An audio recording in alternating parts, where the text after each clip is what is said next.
What's inside? There's this quote by Francis Vaughan. It says, when consciousness is clearly differentiated from its contents, we realize that we can participate in programming the mind if we choose to learn how the process works. I remember several years ago, I was just observing a handful of tomato seeds before they were planted into the soil.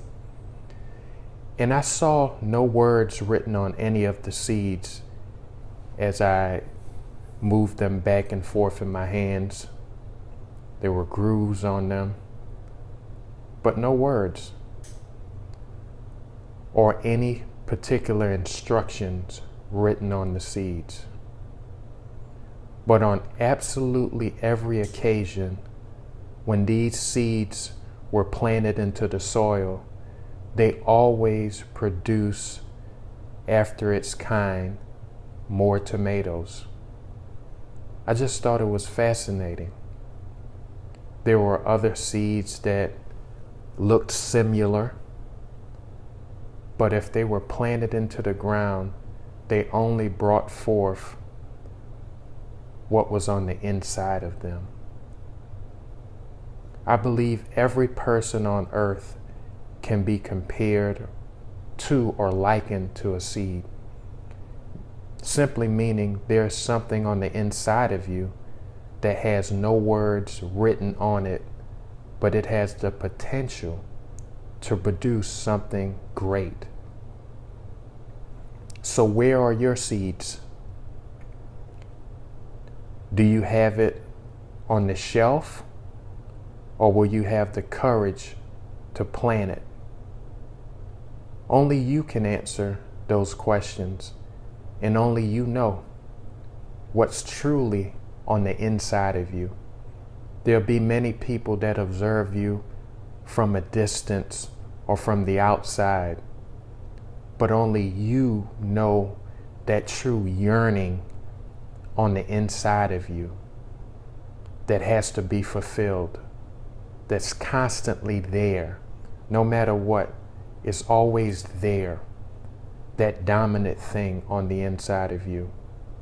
Sometimes people can observe you close enough and they could get an inkling of what may be on the inside of you, but only you know. No one knows like you yourself.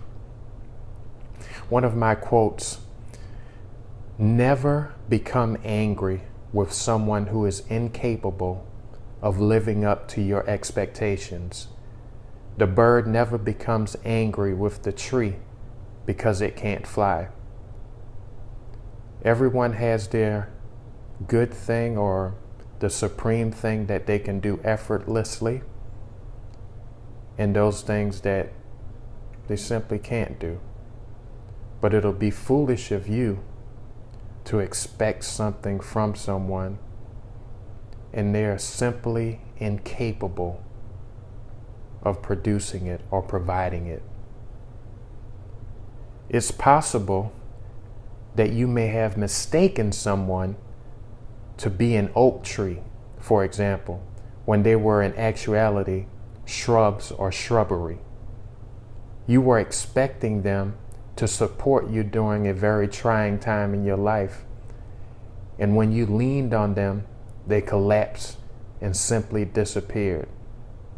You became angry because you thought they should have been able to live up to your expectations at the time, but they simply could not.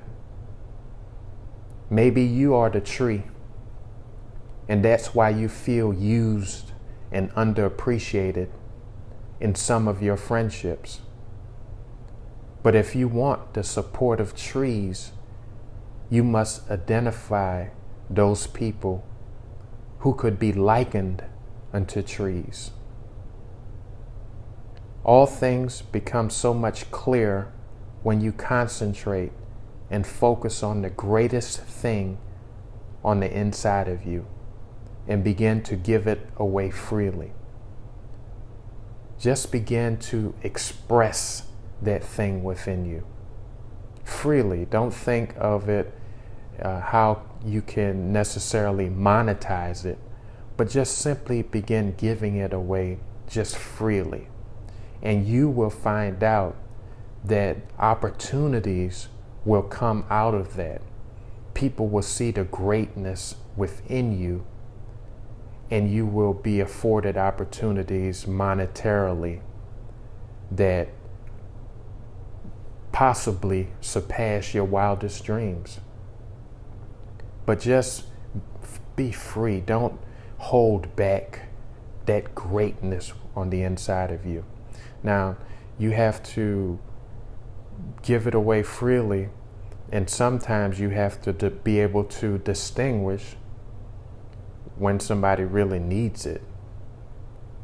Because sometimes if someone doesn't need that gift within you, it could cause you, they will reject it, and it could cause you to think that it's not great, that gift is not great, but it is. Just be aware. Your awareness is beneficial to you. I remember watching this documentary.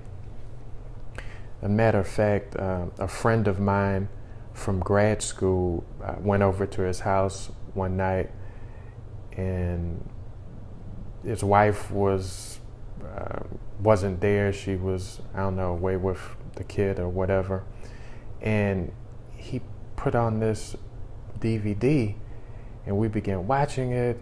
And there was one part of the DVD that I remember, and it was talking about this former basketball player who was very popular, I want to say in the 60s, possibly 60s or 70s. And he was a legend in New York City, and his name was Pee Wee Kirkman. And he was talking about when he was a kid, and his hero was his dad, and how his dad got hooked on drugs, and how it affected him, because he was his hero. So he talked about how his dad told him that you have two kinds of people who use drugs. You have one kind who are weak and use drugs, who will never stop. And you have another kind who are strong and use drugs, who can stop anytime they want to. And he asked his dad, well, when are you going to stop? And his dad asked him, when do you want me to stop? And he said, of course, now. So immediately his dad went into his room, where he would spend 13 days there alone by himself. And every day when Pee Wee came home from school, he was hurry and put down his books in his bag and run to his room to check on his dad to see if he was still there. And of course he was still there, and he didn't leave that room until he kicked his habit. That left a lasting impression on Pee Wee, because he said from that day he knew he would never sell drugs or use drugs, because he saw how devastating that could be to a person and their family. It really affected him to see his hero in that state. But the good thing of the story is, good part of the story is that his dad was able to kick that habit. It's possible that you are stronger than you think, but you will never know until you are placed in a certain situation that may require you to be strong. You never know what's on the inside, truly on the inside, until you are placed in a particular circumstance. The truth is that you will have to endure or overcome a challenge in some area of your life, and the outcome could serve as fuel for your confidence whenever you are faced with any other challenges. If you just think back and remember, always remember the situations that you have previously overcome to strengthen your mind. And if your mind is strong, your body will be strong. There's this quote by U.S. Anderson. Thinking is performed not by a part of the body or even the whole body, but by the inhabitant within. The inner working within you, your belief system, your life experiences, your disappointments, your joys. But whatever part you focus on, of course, will become bigger and become more of your dominant expression. Because that's how our subconscious mind is influenced. It's influenced by your most dominant thoughts, integrated with the feeling of your desired fulfilled. Not from a distance in thoughts as we daydream sometimes, absence of feeling, but maturated together with feeling of that desired fulfill. Increasing your awareness to this truth will help you to become more purposeful in your endeavors and will not just operate haphazardly in your thought life. You want to always be intentional. Be aware of what you're thinking, how you're feeling, what's going on with you. Take the time to strengthen this awareness every day by doing some work on the inside, that part of you that nobody sees but expresses the outward part of your life. Meditation is one of the simplest ways to help increase your inner awareness. And it will cost you nothing besides finding a quiet place and set aside some time. Simply choose a focus. Whatever that focus is, it could be a mantra, meaning just a theme or a word or a sentence. Whatever it is, choose that focus. Observe your breath. Don't try to control your breath. Just observe it. And each time your mind wanders, and it will, that's natural, that's not unnatural, bring it back to your focus of that meditation. And your consistency of meditating in this fashion will literally strengthen your conscious awareness. This helps also with people who mind races constantly or impulsive. Meditation shows you that you are not your mind. It's simply a tool that we use, that we can master. The person who masters their mind masters their life.